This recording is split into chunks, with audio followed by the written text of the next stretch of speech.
So a bit of background.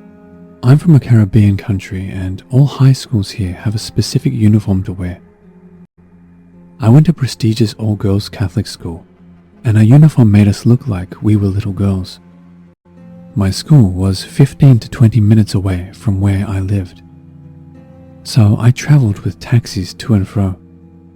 Taxi drivers would normally drop me in front of the school on mornings, but when the school finished at 2:30 p.m, I had to walk 7 to 10 minutes to reach the taxi stand to go back home. Sometimes I would be there standing till 4:30 to 5 p.m. waiting.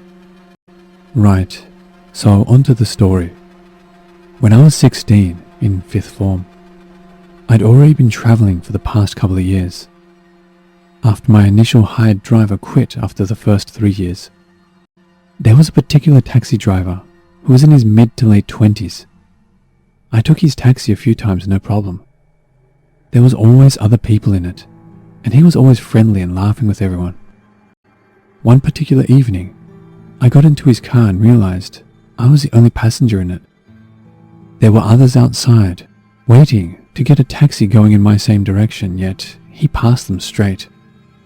I thought it was strange, but didn't bother too much about it, until he began asking me personal questions about my family and myself, and kept asking if I had a boyfriend. He then proceeded to tell me how I looked sexy walking down the street to the taxi stand, and how he always looked at me after school. He also said he waited for me and saved a seat in his car for me every day. He even went on to tell me the kinds of sexual stuff he would do to me if he was my boyfriend. He went on like this for the entire ride, and I felt extremely uncomfortable. A couple of times, when the fear rose in me, I thought of just jumping out of the car and running away. Thankfully, he dropped me home safely, yet hinted that he couldn't wait for the next time I got into his car. The following days I refused to take his taxi, and this apparently infuriated him. He would drive up to me while I was waiting by the taxi stand, then rev his car and speed off, then turn back and roll his windows down and stare at me with rage. This went on for a while, until a day my dad was with me at the taxi stand and noticed how the guy was acting and asked me why I didn't want to get into the car. I ended up telling him and my mum later on. They were obviously panicked, and for my A-level years, they didn't make me travel. It was a sunny, warm day when I visited my aunt, who lives near downtown of my city, as I live on the outskirts. At around 4 p.m. I decided to return home, so I called a taxi as usual, because getting to my place using public transport is very time-consuming. So I go inside the taxi and this guy is just giving me a bad vibe. Something about him is off. I tell him the address and hope he won't be talking to me, but I'm wrong. He starts with comments like, "Why do chicks live so far away from the city?" Or, "Why are you in the back seat instead of the front?" And every time we stop he looks at my skirt, which pulls up slightly while I'm sitting. Then some friend of his calls him on the phone and it's connected to speaker, so I hear their conversation.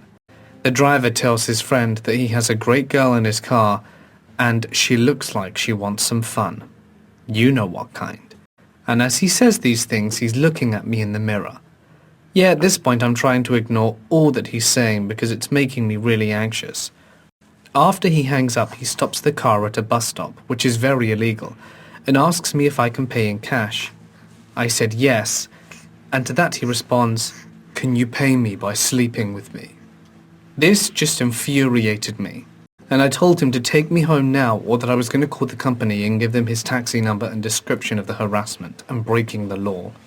He looked at me in a face of defiance, so I began dialing the number, and I guess he got scared and started driving again, as he didn't say a word until the end of the ride. I told him to stop next to a slightly different address, which wouldn't make him suspicious because where I live, the addresses are quite messed up, so it's easy to get lost. When I get out, I pretended to be searching my bag for keys, just to make sure he drove away. When he did, he stopped about 50 meters away from me and looked at me. I was standing there until I was sure he was gone for good, and I wasn't followed, and then went home. So although nothing creepy actually happened, it's always better to stay safe than sorry. Maybe it was a weird vibe from him. Maybe I felt scared because I was trapped in a car with him, and his behavior caught me off guard. In either case, I wish I'd never meet him again.